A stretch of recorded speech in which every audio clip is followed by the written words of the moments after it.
Welcome back to the Celtics Nation Rise podcast. I'm your host, Griffin Aldrich. Alongside of me is your co host, Quincy Seavey, and this is presented by Celtics Talk Weekly.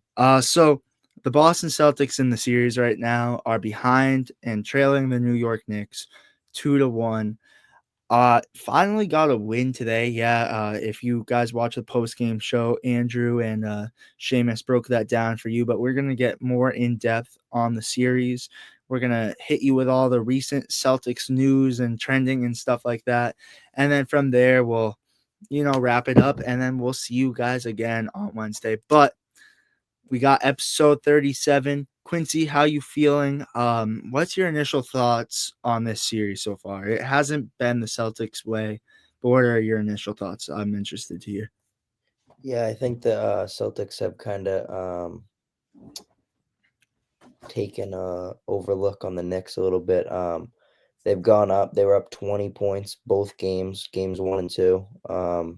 It was like halftime. I don't know what the exact score was, but they're up 20 both games 1 and 2.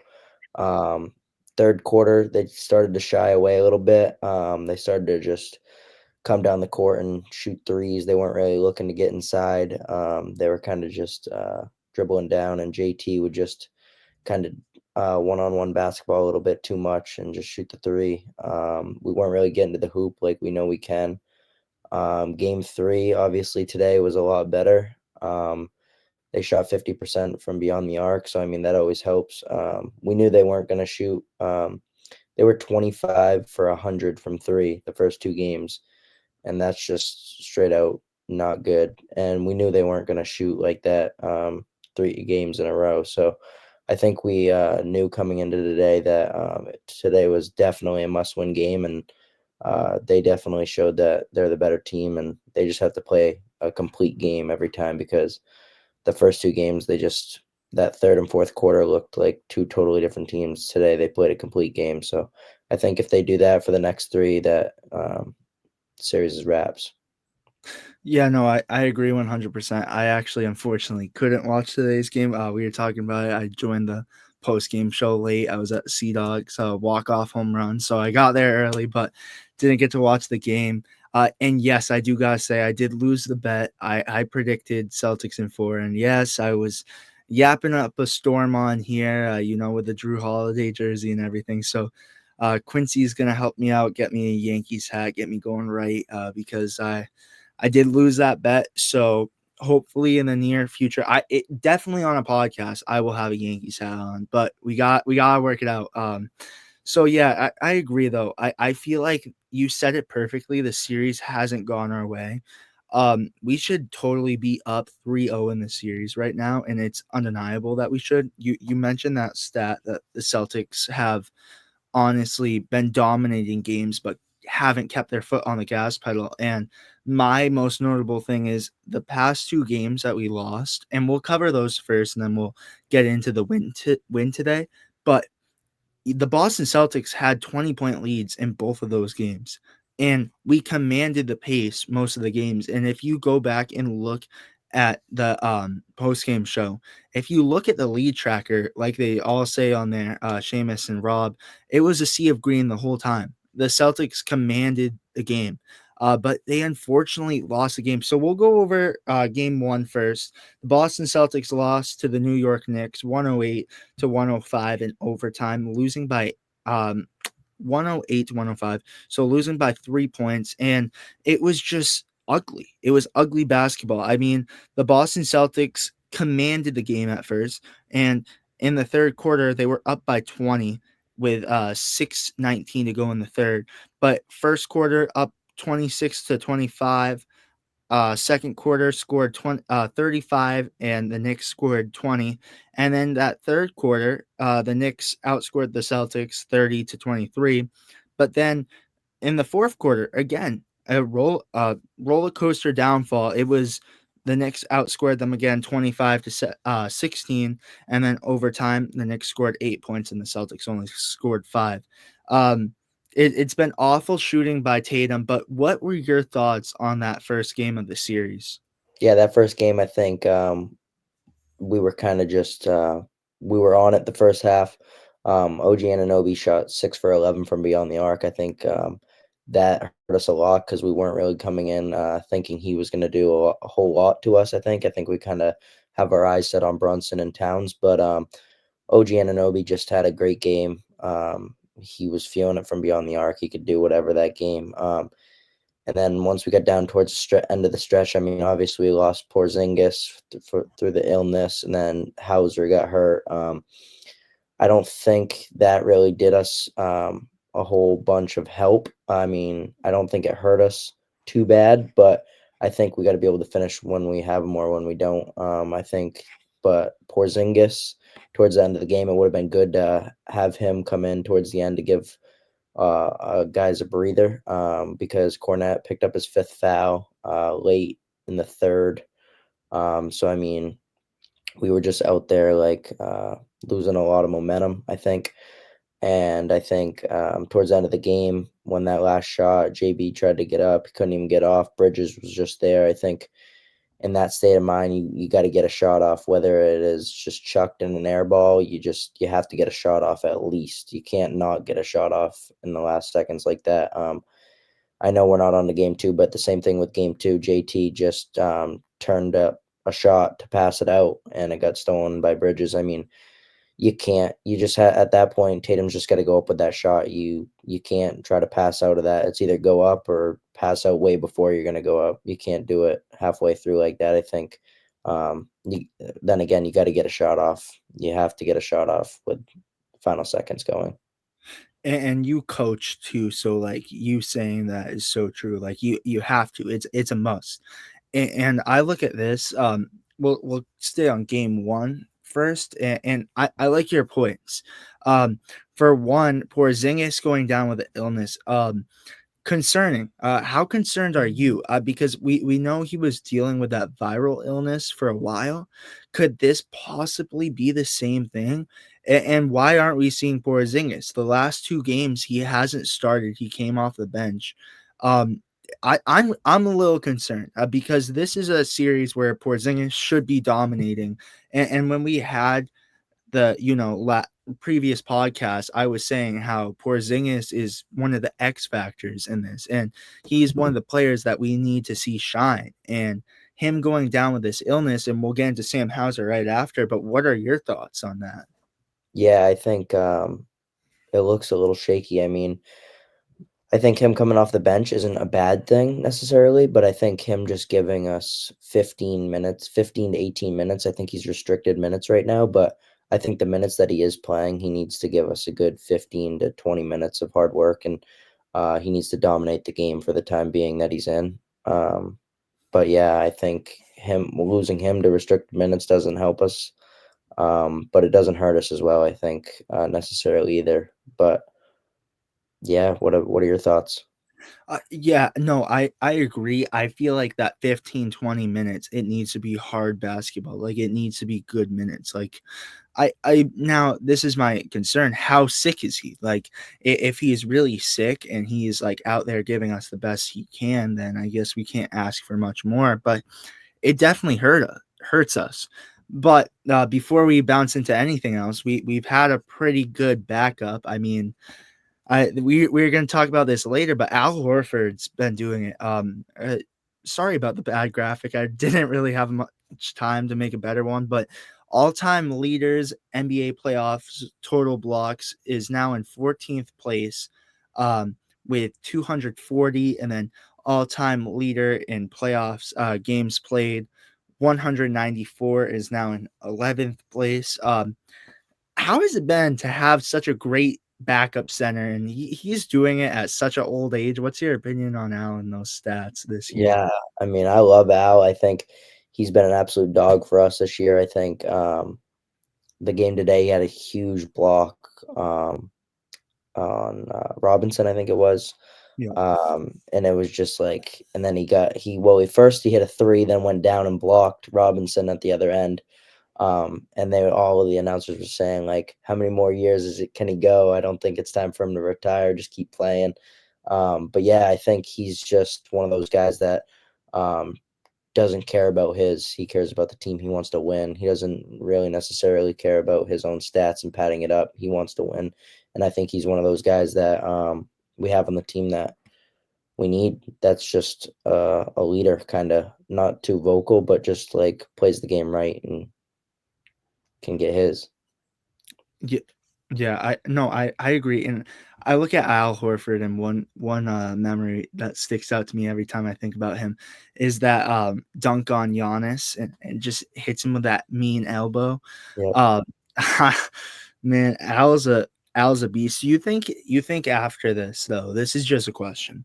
If Celtics were to win Banner 19 this year, do you think Al Horford retires? Yes, 100%. Should he? Because he's talked a lot about coming back. Because one thing, his boy in Florida, I can't think of his name right now. What's his guy's name down there? Just won a state championship, not state, college NCAA. A guy in for the Gators. For Houston? Oh, I can't think of his name right now. Why am I drawing a blank? I know who you're talking about. I can't think of his name right now, but he's like, "Oh, can't wait to face off against him next year." Like, Walter okay, Payton? Is it yes, Clayton? It's Clayton, yes, right? yes, yes, yes, yes, yes, yes. Yeah, because he went to the game and he was talking about that. But I think this, I think it depends how the Celtics go this year. But we're I've refused to talk about this on the podcast because we'll talk about it after the season. I don't want to get into the hard discussions of roster cuts, but Al might be in mention for one of those. I don't think he should be or will be, but we're looming up on those talks, which I'm not excited for whatsoever. That's why I've kind of been cutting it off and have been like, well, I'm not ready to even face this talk yet on the podcast, but I think if the Celtics win Banner 19, it's time to retire Al. Hang up shoes. Yeah. Hang it up while ending on a high note, back-to-back champs. Oh yeah. But I think going into that a little bit, I think if we're gonna trade anyone, it's got to be Porzingis. He's just injury prone, and he's just one of those guys that you like. Great player, don't get me wrong, but I think he's just one of those guys that we could have better necessarily, but just someone we can rely on a little bit more too. I think down in the post. Yeah, and I gotta say, the injuries they've been there his whole time with Boston. He's been there. I mean, Even in New last York, yeah, even New York, Washington, Dallas. I don't know how injury prone he was in Dallas, but I know in Washington he was pretty banged up. Yeah, you mentioned New York, but even this illness, like you gotta play. Like last year, we look at Banner 18 run. He played what, a couple games against Miami and 2 games against Dallas, and that's all he played all postseason. Now he's banged up. So just correlating back to that, I love Porzingis. I'm not gonna even get into talks about that with Porzingis, but the illness, like, what do you think this could be? Do you think this relates to his viral illness that he had, or like what do you think this could be? I'm curious because we haven't seen much on it as well. no, yeah, I'm not too sure honestly, but I think it's obviously if it's been making him sit out of games and stuff, I think it's definitely got to be something serious. Yeah, you wouldn't, for an illness, you wouldn't. It's something serious because playoff basketball, especially the situation that we're in, everyone needs to be playing full force. Um, but Quincy, you also mentioned another name, Sam Hauser, going down. Got right in and got right out. What's your thoughts? Is this a big loss? Because I was talking to someone from the Sea Dogs, and he talked to me, and he was like, "Do you want to hear what I think is really your big?" And I'm quoting his take because he was like, I really think your biggest loss is Sam Hauser because you go in there, hack a Mitch, um, for Mitchell Robinson. You have Sam Hauser that can go in there and give you those, but he's also one of those guys that could give you like a quick sniper three from the corners. But is he a big loss to our playoff roster? What are your thoughts on that? I think he's definitely a key guy to our loss, but I don't think it will hurt us in any way. I think definitely we have guys that can step up and fill that role just as good. Um, I think definitely, like you said, he is one of those guys that can give us a spot up three right off the bat, right off the bench, and give us a spark. But I think like we have Baylor, Pritchard, obviously, as you know. I mean, even Walsh. I mean, I don't know if he's really a guy we can go to right now, but I think definitely like if we need someone to go get a foul, he can go get a foul. You know what I mean? But Oh I yeah. think I think Baylor's intensity. I know he's a rookie, but the way he just like gives off that momentum and like um, he's just ready to go every time he gets on the floor. He's either fighting for rebounds, making passes, like playing hard defense. Just, I think that those are the type of guys that can fill Sam Hauser's role just as well as anyone else. Because I think they can do that too. But I mean, I think it definitely does hurt us because obviously we look to Sam as our 3-point shooter, but I don't see it being too harmful for us to cause a win or a loss situation. No, I agree. I don't think it's detrimental to our playoff run, but I think it's definitely a loss. But I like what you said too, and I'm still saying you guys prepare for the main Celtics interview we'll have this off season. We'll wait for that. But I went to 16. I think we were talking about like 16 or maybe more out of the playoff out of the games from the main Celtics, and you working there seeing Baylor Shireman, I think he could give you as much as Sam Hauser can, if not maybe more. I I saw a lot from him, and I like your take that, yeah, he's a rookie, but he's a guy that could really fill those shoes, I think. And he's a guy that I know got some minutes today, and we'll get into that 2 minutes. I think got a rebound or something like that, assist or something. I think it was Yeah, a rebound. But he's a guy that I think can go in there and really give you a role. We've talked a lot about Baylor Shireman, and we won't go in depth to the main Celtics today, but he's that guy that he's had 4 years in college. He's experienced in college. They let him develop in the G League, and towards the end of the season, he started shining. And yes, that might have been the weaker teams, and he never had that playoff intensity moment, with the Boston Celtics. But with Sam Hauser going down, he could be the guy to be called. I don't know what your thoughts are on that, but that's my opinion. And I like what you said about Walsh too. Walsh could go in there, even Torrey Craig to, give a foul situation like that. But what are your thoughts? You like Baylor Shireman in that role, or yeah, do you think? I like Baylor in that role. I don't think we can really lean on Kata too much. I think he's a liability a little bit too much. I think Yep. he just gets in there and he's too hectic and he just uh, he just can't. I don't know. I just can't really trust him in that position. But yeah, I think even though he's a rookie, I think he definitely can fill those shoes just as well as anyone else. So that's definitely. I mean, getting back Jrue for this series definitely helped 100% Mhm. because towards the end of last series, we obviously didn't know how bad. Like we knew he was going to play, but we didn't know how long he was going to be out for and how if he was going to need restricted minutes too. But having him back is huge because without him, like you said a couple podcasts ago, we wouldn't have won the banner, and we sure as shit wouldn't be where we are right now. So I think he's been a tremendous role to us, and he's also trying to get his third ring. So he's hungry too. So I think it's great to have him back to give us an extra guy as well.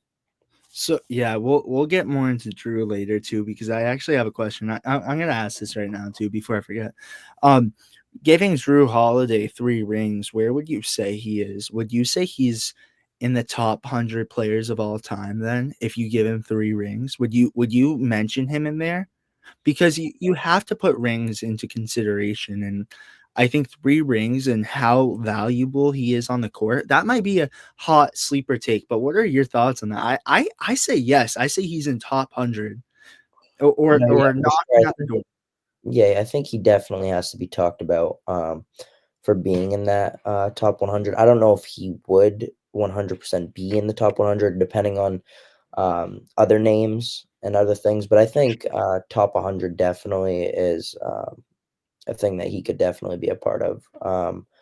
Obviously, as we see other players, you never know what their careers are like. But right now, I think he's definitely in the talk for probably being in the top 100, 100%.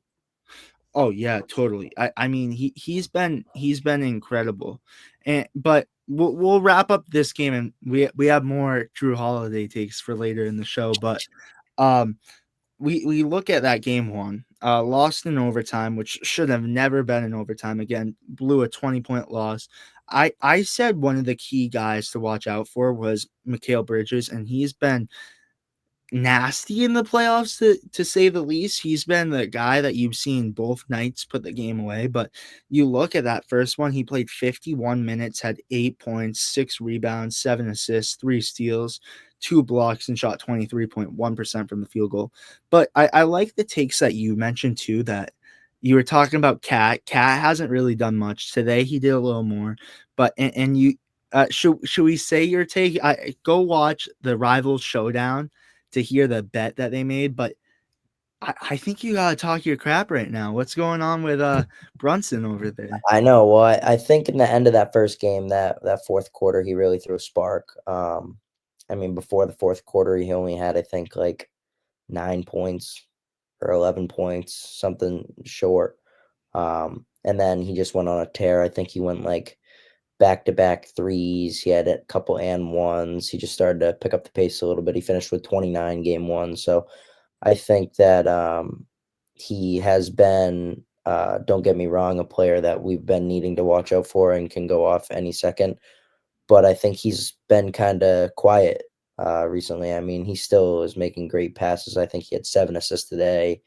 He had 8. I think maybe one of the games, maybe not. Could have been a different one, but he's still involved in every play. He touches the ball almost every possession down the floor. But yeah, uh, like Aiden was saying, I think when Aiden made the bet with me about Brunson having 30 points in a game, I told him that I didn't think Brunson would have 30 points this entire series, and right now he's 0 for 3.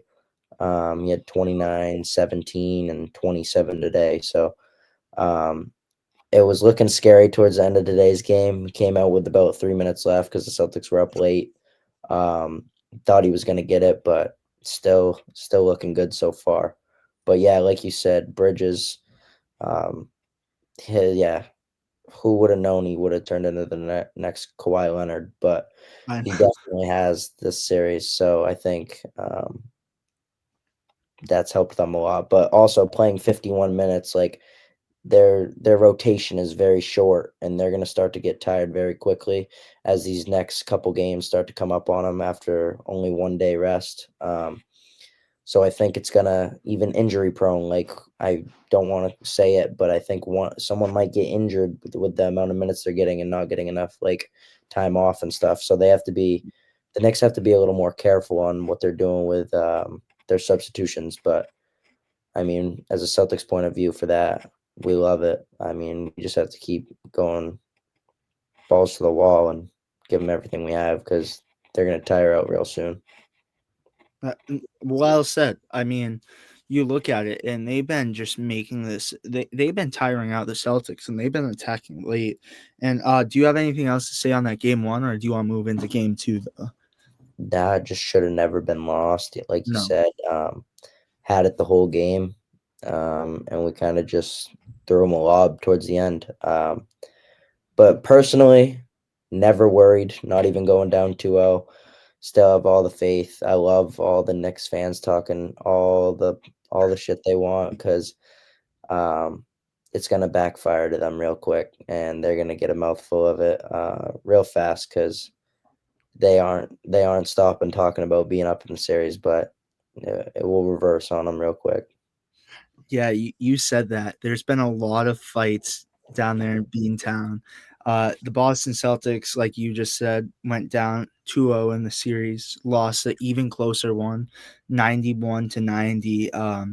And in the game, the Boston Celtics led by 20 again with 4 minutes and 5 seconds left in the third quarter. But there's been a lot, and I think the highlight again with a Mikal Bridges steal at the end, Jason Tatum selling that one. I feel like sold the last two. I'm not gonna say he sold it completely, but it was tough. And I think this, and this is the conversation we kind of have, is the Celtics, you pay top dollar to go to those games. Like, they're not cheap. They're not cheap games. No, everyone knows that. Everyone knows they're not cheap games. And the Boston Celtics don't show up there. And I think that's an issue that we need to kind of highlight because, people are going long distances come see their favorite team play. And they're not, showing up.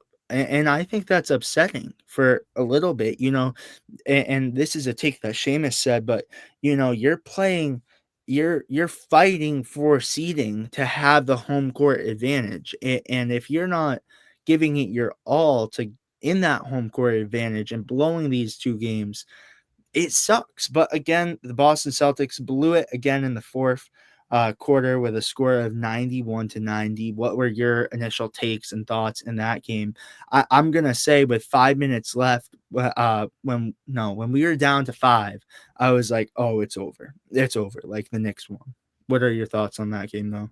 Yeah, first thing I want to say about the home court advantage stuff. I think the Celtics are just have so much pressure on themselves right now. I think just being the defending champs and being the team that's favored, like, I mean, OKC's favored, but being the team that's right there, favored to win it again, I think they have a lot of pressure and something to prove still.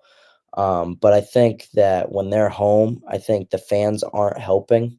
I really don't think they are. I think the fans, whenever anything goes bad, they just crap on Tatum or they crap on Brown, they crap on the team. I think a lot of the guys are just kind of like kind of booked out a little bit because I mean they go out and try to give it their all, and whether it's their off night or their night, I mean the fans kind of um, kill the vibe a little bit. I think Yeah, to say a little bit. I think they just harp on our players a little too much as fans. I think we have to realize that there's going to be nights that happen like that, and we just have to cheer for our team and be supportive for them, not dog on them like every other one. You know what I mean? And I think just that this year them not playing great at home, I think that definitely has something to do with it. I think our fans just from going to previous games, like the Celtics are down maybe 15, 20 points at halftime and it completely goes downhill. The whole stadium just isn't really into the game anymore. No one's cheering. There's no defense. It's just I think the fans need to have their back a little more and kind of be there and be supportive and kind of get it going when we're down, not just, oh, we're done. Like we got to pick it up a little bit and show some more emotion. I think we kind of just, the fans are a big part. I mean, they are every stadium when they're fans.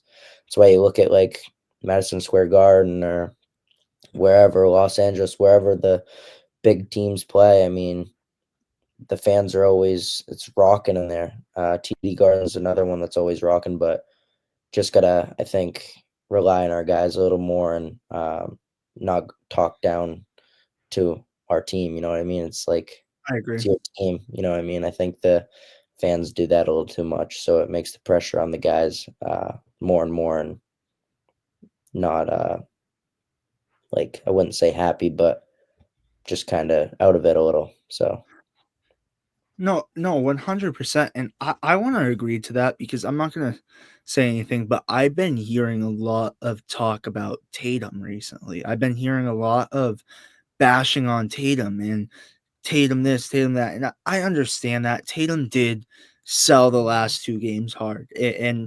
But it's too quick to say, okay, gotta trade Tatum. Tatum's bad. Tatum's terrible. Because I'm gonna back up Tatum. I'm gonna back up Tatum.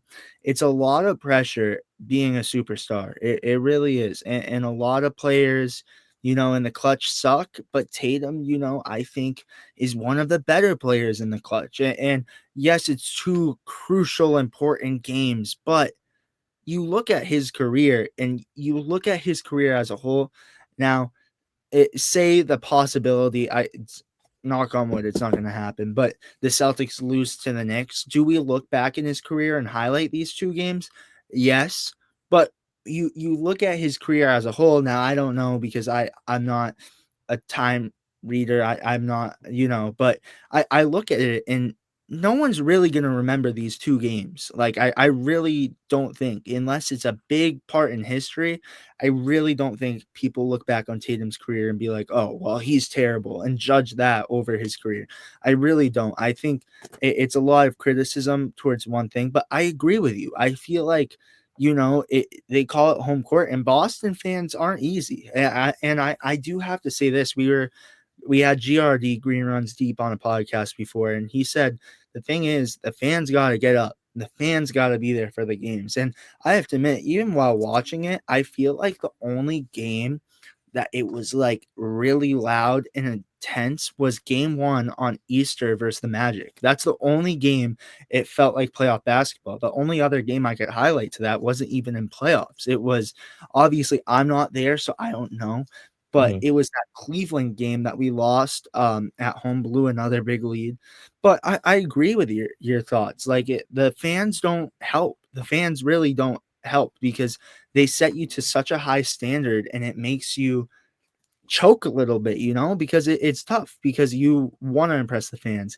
But I also like a take that Franco said. I think the Celtics really like their Marriott hotels because they like getting the job done on the road. But what's your thoughts on that game too?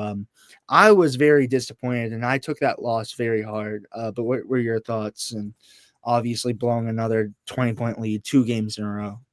Yeah, well, like you said first with Tatum, I think look at what he's done. He's only 27 years old, and look what he's accomplished already at such a young age. I mean, what has he been to? Two, three finals? Two, three? Yeah. Is Wait, it three or no, two? two finals and a crap And ton of Eastern Conference Finals. yeah, and I mean, he's right there. I mean, every time he's right there. People always look at the wrongs that he does, I think, a little too much more than what he's accomplished. I think everyone just, if they lose a game, oh, Tatum sucks, Tatum this. And you know what makes me so mad is all the people that think Brown's better than Tatum. I agree. I agree And one. then all the people that when we lose a game, it's always eyes on Tatum's fault when it's no one else's. And all the Brown fans just point fingers and just everyone thinks Brown should be taking the last shot if Tatum misses. And then it's just I don't know. Tatum is definitely the best player on our team by far, and I think Brown is definitely The in second the best. talk for it, and he's a great player. I would never trade him up, but I think Tatum is just all around better. Um, even when he doesn't play up to that potential, and Brown does, I think Tatum just is straight up better. But game two, talking about game two, I think same thing. First half had it up 20. Then second half, I knew second half. Once we got to the point where Porzingis didn't go strong to the hoop, I think it was maybe 7 minutes to go in the third. I don't know the exact minute. It was right around the 7 minute marker, less than 10. Kind of just like went up for a lip, but kind of faded away. Like wasn't really like going hard to the basket. I knew we were cooked. I knew everyone just started to like take their foot off the gas and kind of think it was over. Like one pass for a 3 point shot. I mean, when you're shooting 25 for 100 in 2 games, I don't know why we just keep thinking we just got to settle for the three. Go to the paint. Tatum can get to the rack any single time he wants. I don't know why he doesn't just take over some of these times. But these one on one, just come down the court, try to ISO ball, just isn't working. We need to play more team basketball like we did last year and like we know we can instead of everyone just trying to get theirs and it's all about me, me, me. I think we got to go back to the old ways, how we move the ball. Like today, today was great. Move extra passes. So it touched literally every single player on the court. And the final thing was Porzingis had a three, turned it down, kick in the corner to Pritchard for three, and he banged it. Like just that one extra pass does a lot for the Celtics, and I think they need to just keep the ball moving, and they'll see the outcome they want. Uh, Beautifully said right there. It's the past 2 games have looked very ugly. I mean, it's like you said, a lot of ISO ball, not passing the ball, not making beautiful passes like we even saw in that game 5 against the Mavericks last year, where it was just beautiful basketball and the Celtics looked like the Celtics, and I think we got a little taste of that too opening night against the Knicks. If we play like that and how we did today, the Celtics are in good shape. But I did want to, and I love your take on kind of just we need that Celtics to come back. But back to game 2 though, I completely agree. I feel like we got to talk about this. Um I forget his name again. Sorry, Paul Mag. I think I forget. But shout out to him. He was on the post game show after game 2. Everyone was upset, and Seamus and I were really upset. And he was a trooper in there. But he said the Celtics have been banged up, and I agree. In that Magic series, the Celtics got really banged up. And do you think these 2 losses were potentially being gassed in the 4th, um, and being banged up, and like Seamus even said it today, the Celtics had their feet up in a recliner pretty much and had the ice packs on. They were looking, "Oh, we're set." Do you think, though, possibly it could be they were just really gassed, and the Knicks, they found an easier way to kind of beat them in their own game? They're like, all right, they command the lead, and we'll attack them when they're weak at the end. What are your thoughts? Do you think they're banged up, and is this a problem, or what do you think? I think the being gassed part, yes and no. I think a little bit they were, but I think that's no excuse because the Knicks just got done a 7-game series with the Pistons. Um, and they had to turn around and play a day or two right after that game 7. So I think it's definitely fair both sides. So I think that for the Knicks to be showing more towards the end really doesn't seem right to me. I think the Celtics um, are a team with a lot more depth than the Knicks. 1, 2, I think the Knicks are not as good as a team as us. And 3, we should be able to finish the game when we're in the recliner with our feet up. I think it should happen no matter what. I think a little bit we kind of just think that we have the game done, so we sometimes will go to our bench a little bit too early too. I think we need, like today, we just kept our starters in all the way down to like the 2-minute marker, and then we subbed out when they started. They subbed theirs first, and we knew it was over. I think we got to start doing that. Is when we know it's actually completely over, that's when we can kick up, put our feet up. But until that final buzzer, I think we just got to keep going. Like today, like listening to JB and JT on the they had the microphones today, and JB was like, "No let up today, like full on. Let's go finish the job. Like there's 4 games in a series. It doesn't matter if they win 2, 3. You got to win 4." Yep. So Brown said that today, and he was like, we're gonna win the 4. So I mean, it doesn't matter if they win 1, 2, or 3. It just matters who wins 4. So I think that's huge, and I think they definitely have the mindset. They just gotta finish the game completely. No, no, I completely agree, and I think we're ready to get away from the negative thoughts because the Boston Celtics won today. I mean, we talk about them being tired and gassed. I mean, you played a whole mini series after because you had that championship run last year, going into the Olympics, summer camp, all of that, and then coming right back into the season. But like you said, no excuse. However, there was no excuses tonight. Again, Boston Celtics beat the New York Knicks with a final score of 115-93. And I'm gonna have you take it away and just tell me what you saw from today because I wasn't able to watch it. But Pritchard, what a guy. I mean, we look at him and he's the guy that everyone was like, "Oh, watch out for." I mean, the Magic, their defensive scheme against him was incredible. I mean, he wasn't able to score, but you look today, he in 35 minutes had 23 points, 4 rebounds, 2 assists, 1 steal, and shot 50% from the field goal. And the way you're making it sounded like he was the X factor today in the Celtics W, and just him shooting those threes and being the guy who we never saw in the past. Like, we saw him as a bench guy who kind of honestly maybe gave us some Baylor minutes in the past few years. And then last year in that playoff run, obviously being like that guy that's going to just come in here and give you a half court buzzer beater. But this year he turned into a 6 man of the year and is now a reliable source for the Boston Celtics. But what were your thoughts on today's win? And just break it down for me. I'm ready to hear it. Yeah, I think the first half was huge for us.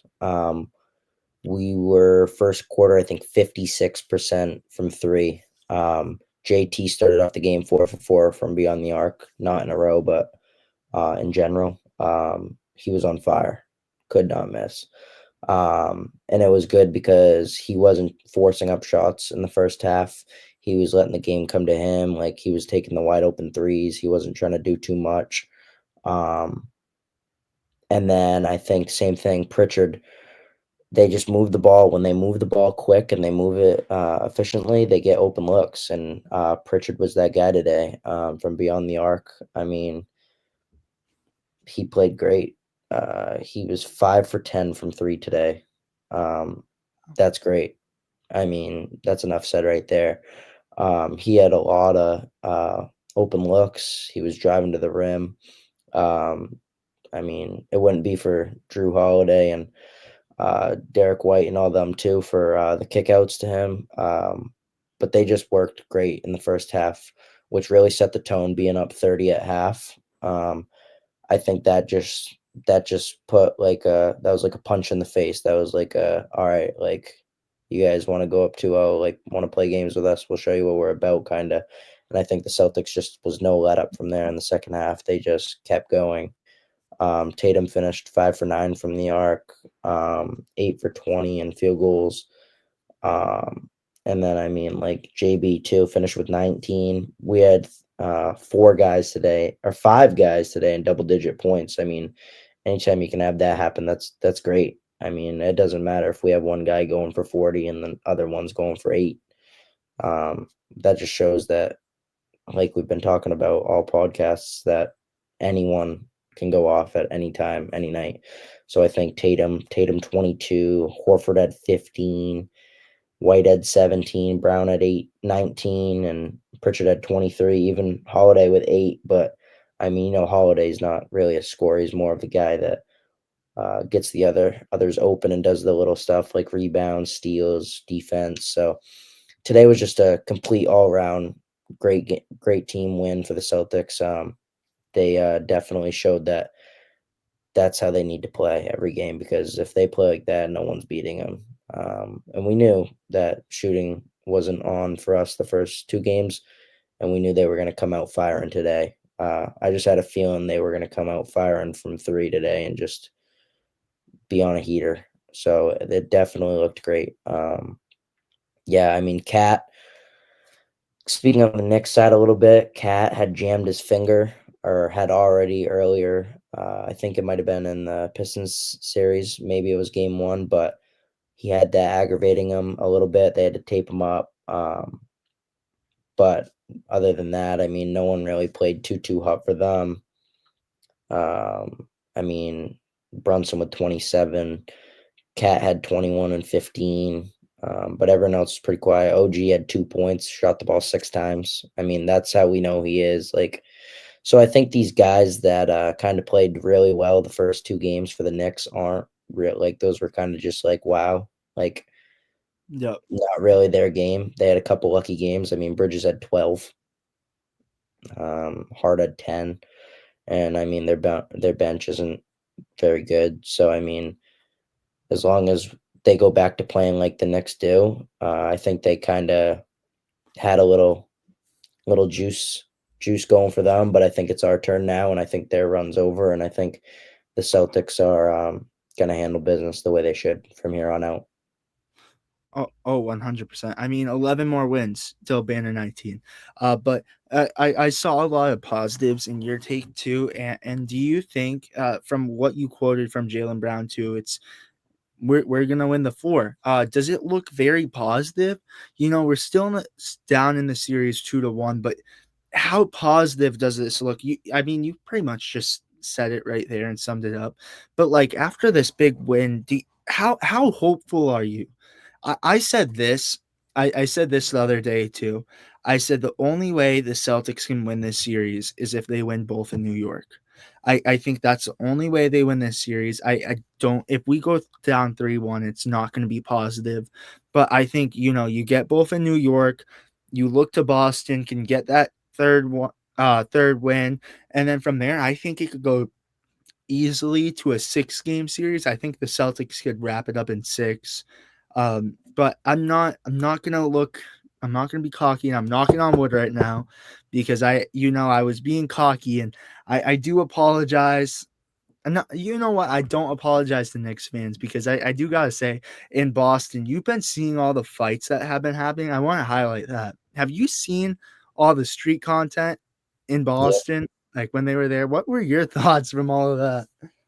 I mean, the stuff that the Knicks, I mean, obviously the Knicks Celtics is a rival, huge rival, always been a rival. I mean, way back, um, I mean, however many years it's been now, a lot. Um, I think that it's always going to be like bad blood between the two teams. I mean, it's Madison Square Garden and TD Garden, the biggest two sellout arenas in all of National Basketball Association. So I think we knew coming in that it was going to be like that, and I think the Celtics just, yeah, the outside streets just they're trying to get the momentum going. I think they're trying to cause a little havoc, and it's just like I don't know. I think they're just getting into it a little bit.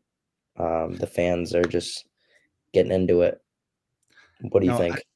No, I agree. I think it's crazy. I think there's a lot of emotions, and I saw a video today too, is them saying, "Oh, don't let New York win. Boston, whatever you do, don't let New York win because they're gonna go crazy. They're just crazy about 2 wins like this."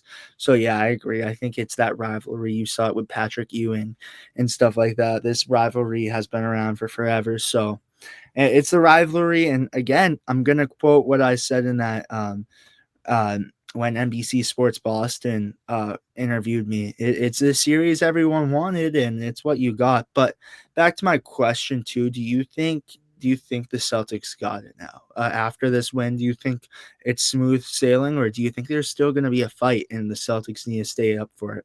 I mean, I think there's definitely going to be a fight. I don't think the Knicks are just going to fully throw it away after losing one game after us beating us at home 2 games in a row. I think the Knicks are.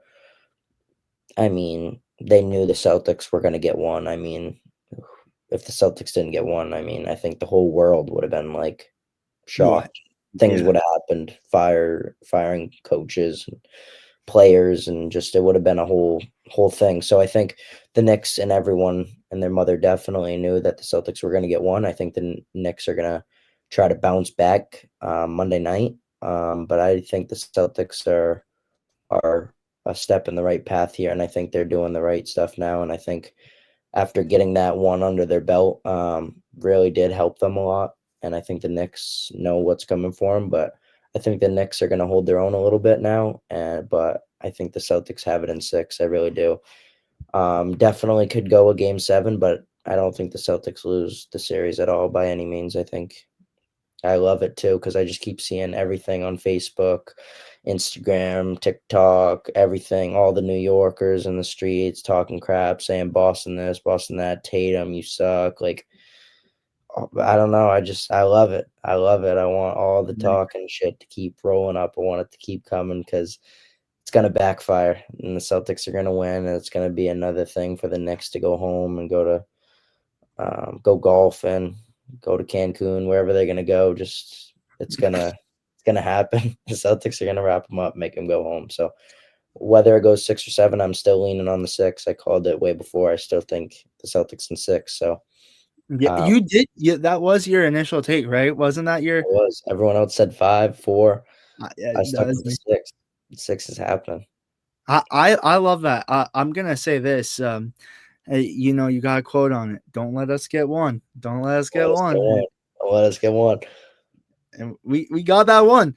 Uh, I agree. I agree with your take though. I think the Boston Celtics. I mean, they just gotta keep it rolling. Like you got that one game.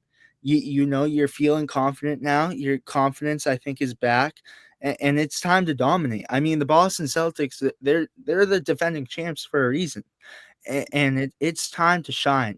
And the lights are bright right now. The lights are bright. So I think that wraps it up on this game too.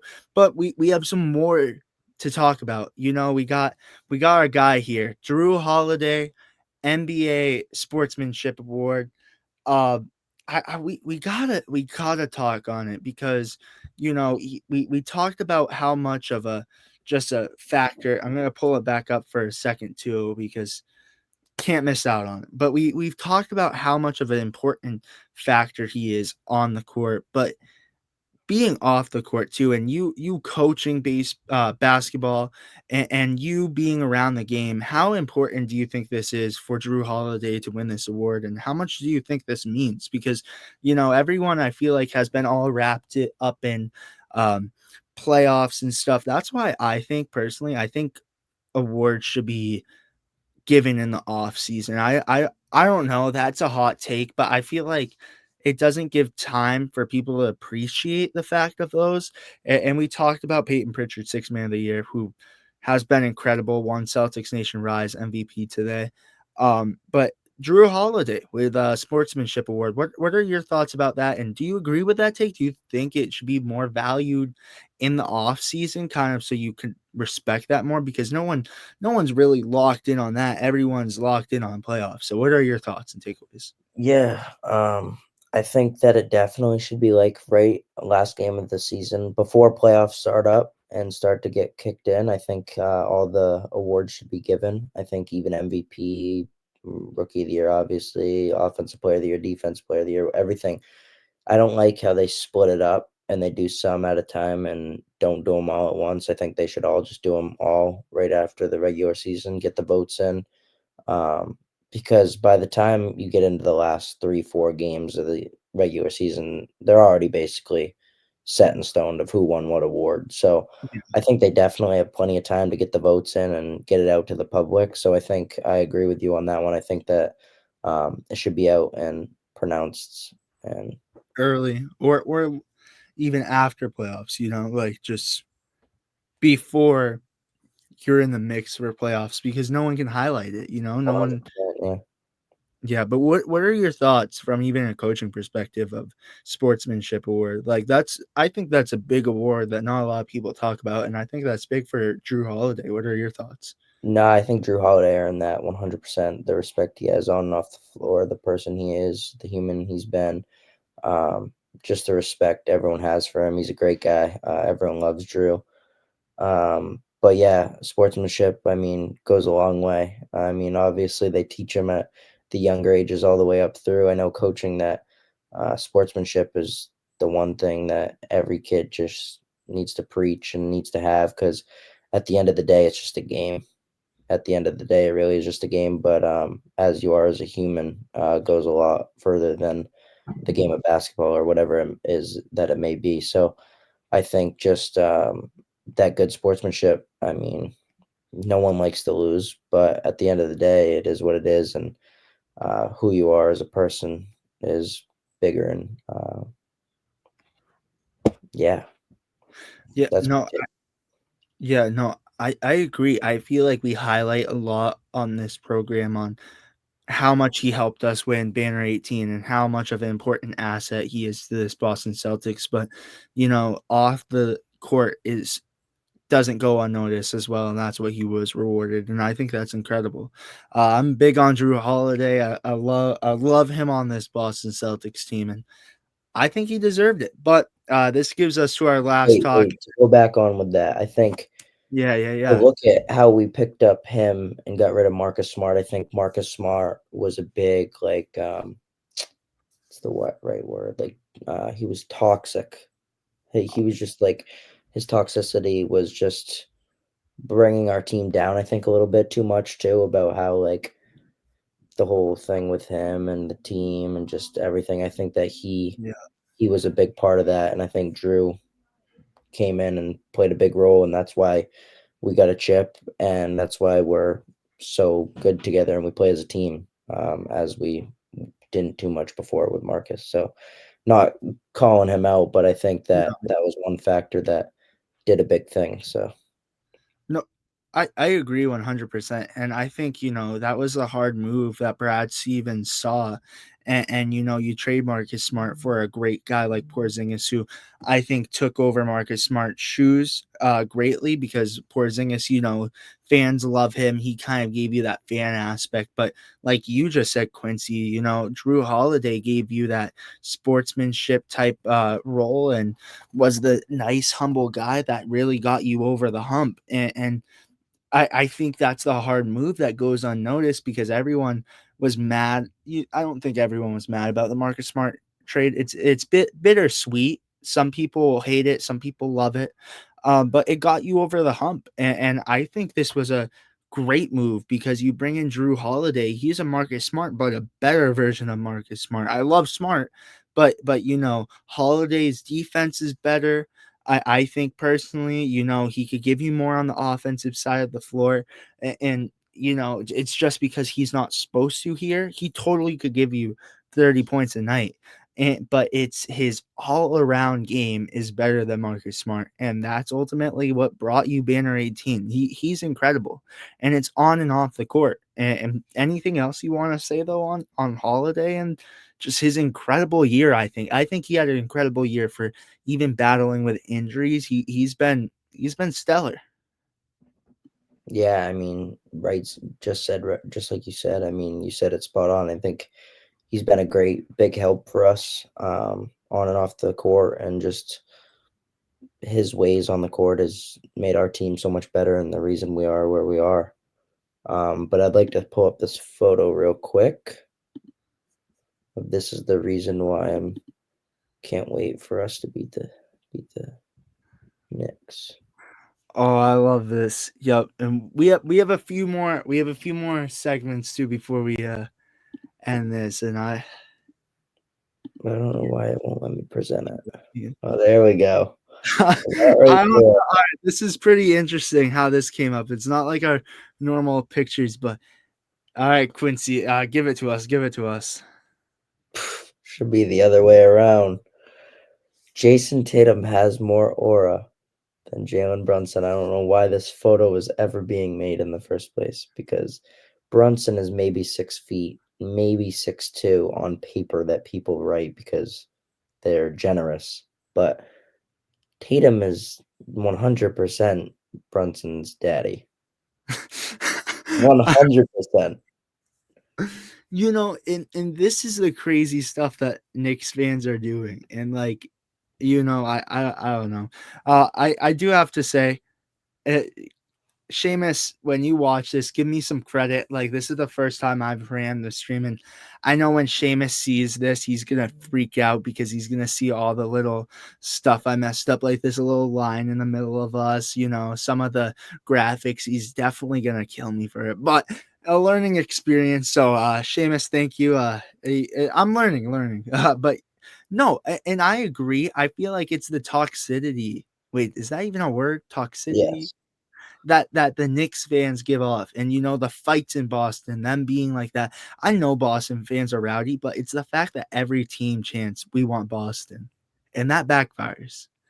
I don't know. I don't know. But talking about aura, I mean, we we gotta mention Jason Tatum's new Superman. New Superman commercial. So I saw this on TikTok and I wanted to bring it up because I thought it was so funny. You got the man with all the aura right here, Jason Tatum, and I saw this and people were like, how do you drop this drop this commercial after the blowing two games? And I think it's in the right time. I think there's something behind the scenes that we don't know, and I think it's time for Jason Tatum to shine. And I think the Celtics are prepared. And I'll pull it up again. Mr. Stud himself, Jason Tatum, with this commercial dropping today before the Celtics pick up one game, being down in the series 2-1 now. But did you get to see the commercial yet? I have not. I have not seen it yet. Okay, you got to check it out. So I'm gonna explain it for everyone that hasn't seen it too. So they're like, Jason Tatum, why aren't you like performing da da da? But and he's like Superman. He goes in there, Superman. I can't really explain. I watched it earlier briefly. Didn't get to watch a lot of it, but I think this. I look at that and it's time for Banner 19. But before we wrap up the show, any final thoughts? What are any final thoughts about being down the series 2-1? Like you said, your prediction was uh Celtics in 6. What are your final thoughts and takeaways from this series? And what do you want to see? I don't know if we'll do the podcast till Wednesday, so potential to tie up the series. What do you want to see from the Boston Celtics in the upcoming series? Or yeah, we'll start off with that. What do you want to see from the Boston Celtics in the upcoming games? I just want to see them complete the games. I want to see them do what they did today for the next however many games it is this series that we have, whether it's 3 or 4, or I mean 2 or 3, whatever it may be, or no, yeah, 2 or 3. Wait, And no, three, definitely 3 or 4 games, 3 or 4 more games.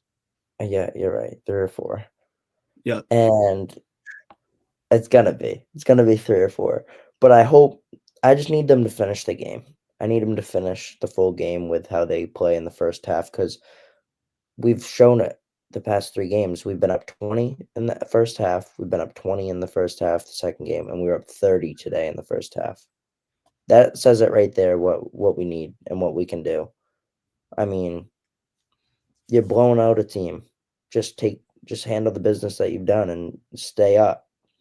I get it if you let off a little bit or like you fall off and then come back, make it maybe a 10-point game, 8-point game, but you got to finish it no matter what. Whether they come back or not, you still have to win. There's no reason a team should be going on like a 30-9 run or whatever it may be or was. I just want them to play the game completely, the full time. I mean, it's easier said than that. So I think they just need to dig deep and get it done. I mean, you said it right there. I mean, you look at it, and the Boston Celtics need to perform for the full 48 minutes of the game. They can't slack off. I mean, yeah, and this is where I'm gonna give a little rant. And I've been saying it all season. The Boston Celtics picked up bad habits in the regular season, blowing games, and not keeping their foot on the gas pedal. And that is not what the Boston Celtics have been about. They don't keep their foot on the gas pedal. They let up. Today was completely different. Today the Celtics kept their foot on the gas pedal all the way through. But it's just the fact you can't let up. You have to play for 48 minutes and you have to come to play. There's no time off. There's no sitting around. And what you said, you have, and I think Andrew said it too today on the postgame show, you have the off season after Banner 19. You have the championship parade and stuff. That's the time to rest. Right now is not the time to rest. You rest after the season. Even the And regular season, we rested so many guys for this moment right here. We had so many exactly. guys that we had rest days, just days to make sure they were fresh. I mean, I remember going to a game and Jrue Holiday and Jason Tatum were both out. Like, I mean, just for no reason, just to give them a day off. So, I mean, they definitely have those days. I definitely can see where people come from that um, they turn around from the championship. Then they have like the Olympics or whatever it may be, and they start up again. Because, I mean, if you think about it, what the NBA Finals is what in September, October? When is it? September, The October? NBA finals. Yeah, is it September? It's like right around August, September, or October. It's right No, around there. the NBA finals is in June. It's in June. Yeah. Okay, so but they start up again in what? Yeah, November? October. So October. yeah, So like you around don't that. really get couple months. So I mean, I definitely see where they come from. Um, as long along the lines as like they only get X amount of time off, especially if you win and you make it to the finals. So I mean, the further you make it, the less time you get off. But at the end of the day, it's worth it. They make more money. They get a ring. They Who doesn't want to win a championship? I mean, if you're playing the game just to play, I mean, at that level, shouldn't really be. And they have the chance to do something that hasn't been done in the longest time. I mean, to go back to back. And you talk about Tatum, and you talk about, and I watch Celtics City, and this is a thing I said on the post game for game 2 too, is you look at Celtic City, and Tatum even said the thing that separates you from the guys up in the rafters is the championship. But you can't look at, okay, I won banner 18, I put my name up in the rafters. No, you can't do that. The thing that will separate him from Larry Bird, even Larry Bird, we're talking about Larry Bird, a Celtic. I think people will argue with him and Bill Russell, the best Celtic to ever put on a Celtic jersey. Yep. We're talking about Larry Bird. If Jason Tatum goes back to back, we could put him at the same level or past Larry Bird if he goes back to back. So you highlight that, and that's a big bold statement right there, putting yourself up there with Larry Bird. That's what's at stake. The Boston Celtics this year have something big to go back to back. It hasn't been done in the longest time, and they have a golden opportunity. I mean, you look, yeah, and you look forward. Who's the biggest threat? I know for sure it's not the dang Knicks. It's not the Knicks. So this should be a series. I think the Magic were a better team than the Knicks. I don't know about you, but I think the defensive hustle and heart that the Magic had were a lot harder than the New York Knicks. I don't know your thoughts on that, but I think that's from my perspective. I agree. I think if they play like this, if they get by this series, they cannot play like this, or they're going to get 4-0 the next series, whether it's the Pacers or the Cavs. Both of those teams are by far the better two teams that we've played, and I think if we're going to continue to play the way we are, we should just pack up and head home now because there's no way we're making it past this series if we keep playing the way we are. So I think they need to take some time to figure out what they want and what they're about and how they want to play. If they want to play like they did today, then they have a chance. But if they want to play like they have been the past two games, then they might be done for. But I have all the hope in the world that and faith that they're gonna figure it out and they're gonna do what they know they can do and we'll be fine. But they just got to take it one game at a time at this point, one game at a time. So Well said. And I think this, just to add on to your point too, if the Boston Celtics didn't want to do it, they would have lost round one. You see that they're shaking up from round one, but they still want it. I mean, they would have lost today if they didn't want it. So I think the Celtics got to get it done. They got to keep their foot on the gas pedal. We got to see some intensity. Um, Usually we do predictions, but we already gave you our beginning predictions. I was wrong, but I think this. I think the Boston Celtics, you're going to see them winning this series. I have all the hope and faith in the world. But before we wrap it up, any final thoughts, Quincy? I think we just about covered it. I think they just gotta keep the gas pedal going and don't let up. Facts. Banner 19. That's all we need. Banner 19. You got some, definitely some interesting moves that you're gonna have to come in question with in the off season. Let's make this one a good run. Let's win Banner 19. Let's shut up all the haters, because this run hasn't been an easy one. People can't look at it like last year and be like, oh, you walked to the NBA finals. No, the Magic are a tough team. The Knicks are a tough team. I mean, not as good as we're making them seem, because we're definitely a better team, but Yeah. the Knicks are definitely a team that you're like, oh, all right. And then whoever you see with the Pacers and Cavs, they're a tough team too. And then whoever you see over there on the Western side is going to be a tough team too. So it's not a cakewalk this year. It's not. It's a time for redemption, and it's a time to make a statement in Celtics history and just as a Celtics franchise all the way around. Would you agree? I agree 100%. I think, I mean, obviously, we know looking back at when we played the Warriors in the finals and lost, and then, I mean, even the Heat losing in the Eastern Conference final, all those years could have been ours and should have been ours. We had the team for it, we had the teams for it.